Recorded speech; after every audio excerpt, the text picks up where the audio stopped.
Shalom, selamat pagi saudaraku. Kembali pagi ini kita bertemu dalam kasih dan anugerah Tuhan. Pagi ini kembali saya menyapa saudara dan mengajak saudara menikmati berkat Tuhan melalui sarapan. Satu hati, raih harapan. Firman Tuhan adalah harapan. Dan firman Tuhan pagi ini kita akan membaca dari Amsal pasal 1 ayat 22. Berapa lama lagi, hai orang yang tak berpengalaman, kamu masih cinta kepada keadaanmu itu? Pencemooh masih gemar kepada cemooh, dan orang bebal benci kepada pengetahuan. Sebuah pertanyaan menggelitik diungkapkan dalam Amsal pertama ayat 22 ini. Berapa lama lagi? Pertanyaan tersebut terkait dengan waktu. Biasanya pertanyaan itu diungkapkan dengan nada atau kondisi hati yang sedikit kesal.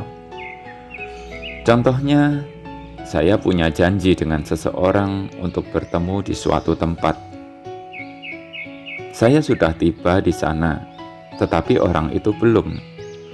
Kemudian saya menunggu sekian lama dan orang itu belum datang juga. Maka saya menanyakan, berapa lama lagi saya harus menunggu? Pertanyaan yang diajukan dalam Amsal tersebut kurang lebih sama dan ditujukan pada pribadi-pribadi yang tidak beranjak dari posisinya. Siapa saja mereka? Kita melihat ada 3 tipe orang yang dituju. Pertama, orang yang tak berpengalaman. Siapa orang yang tak berpengalaman? Apakah salah tidak memiliki pengalaman? Bukankah hampir semua orang muda memang belum berpengalaman? Ternyata yang dituju bukanlah orang-orang muda yang memang belum memiliki banyak pengalaman hidup karena usia mereka. Terjemahan lain versi bahasa Jawa 94, kata itu diterjemahkan wong gemblung, yakni orang yang identik dengan orang bodoh. Dalam bahasa Inggris disebut juga naif, yakni orang-orang yang sebenarnya tahu, tetapi tidak mau tahu dan cenderung tidak peduli pada reaksi orang atas tindakan atau kepribadiannya. Kedua, pencemooh. Pencemooh adalah orang-orang yang mulutnya ringan untuk mengatakan yang buruk tentang orang lain, mentertawakan, atau mengolok-olok dan mengejek.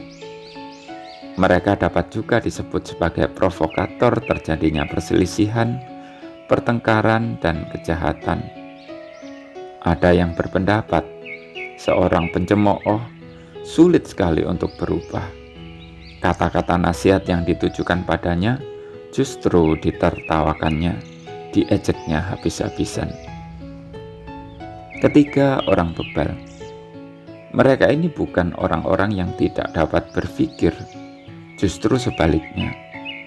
Mereka orang yang mengerti kebenaran, tetapi dengan sengaja menentangnya, meskipun ia tahu bahwa hal itu merugikan dirinya. Yang menjadi perhatiannya adalah mendapatkan kesenangan dari tindakan yang ia tahu benar bahwa hal tersebut salah. Apakah ada orang-orang seperti itu? Tentu saja ada. Mungkin banyak juga di sekitar kita. Yang harus kita perhatikan adalah diri kita sendiri. Bila kita terus-menerus berkutat dalam dosa yang sama, tidak beranjak atau tidak mengalami perubahan yang lebih baik, masih begitu-begitu saja dalam mengikut Tuhan, maka kita harus melakukan evaluasi mendalam. Jangan-jangan kita termasuk dalam 3 tipe manusia yang mendapat teguran berapa lama lagi. Jangan naif. Perhatikanlah bila ada yang memberi peringatan. Jangan menjadi pencemooh yang mengejek nasihat, dan jangan menjadi bebal, orang yang justru mendapat kesenangan dari tindakannya yang salah. Selamat pagi saudaraku. Selamat beraktivitas. Tuhan memberkati. Jangan lupa sarapan